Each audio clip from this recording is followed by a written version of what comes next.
That's right. And let's get some more questions here on the show. You're looking for the next question right now. Don't act like you're all prepared. I have it pulled up in front of me. I had to click the mouse to get there. Click the mouse. Click the mouse. Here's the question.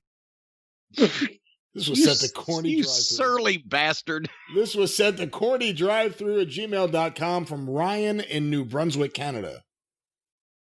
My question is, what are Jim's opinions on AEW making its first two releases this past week?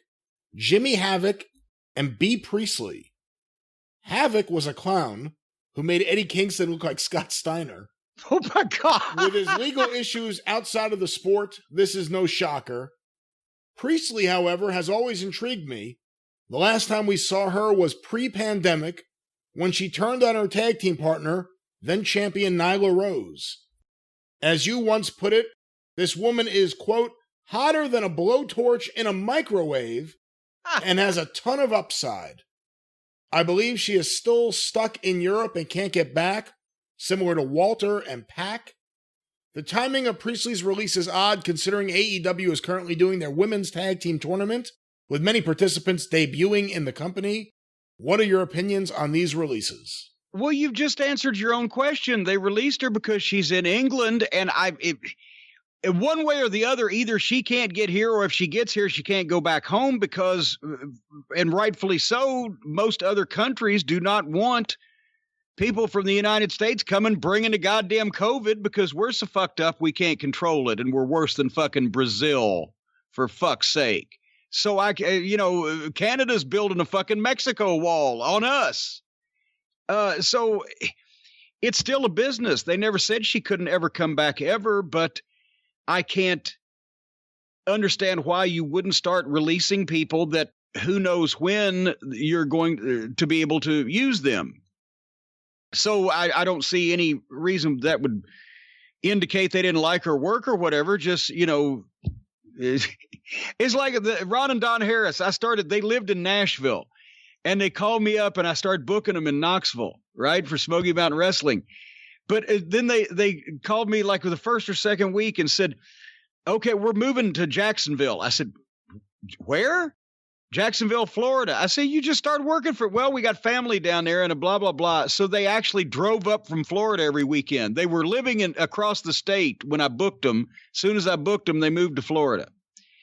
If you don't live where you can go to work sooner or later, just as a business, they're going to release you. With Jimmy Havoc, good fucking God. I'll tell you, whatever reason. The guy was accused of all kinds of shit and went to rehab. Did they pay him for the last 2 months? He should view that as a gift if they did. He's either a fucking... I don't know I can't remember what his situation was, but either he's committed some legal offense or elsewise he's gone to fucking rehab. What the fuck do you want? I'm going to spend money. This is what I've never understood about the people that were fucking using Jimmy Havoc. And I'm not even saying he's not a nice person. If he hadn't been in the wrestling business, I'm sure I would agree with everybody he's a nice person. But since he got in my fucking profession, I'm going to give this critique. Look at the state of him visually. Looked like a piece of shit with his goddamn scarred up fucking head with the fucking stitches on it like a goddamn baseball from his freak show deathmatch bullshit and his arms and whatever else. Remember the time he couldn't work the second day of the MLW Double Shot WrestleMania weekend because he called and said his arm opened up? Like, that verbiage alone grossed me out. He'd sliced himself in some kind of death match in fucking England. And the doctor said, oh, don't wrestle with that. It'll get infected. Because it opened up. Fucking freak.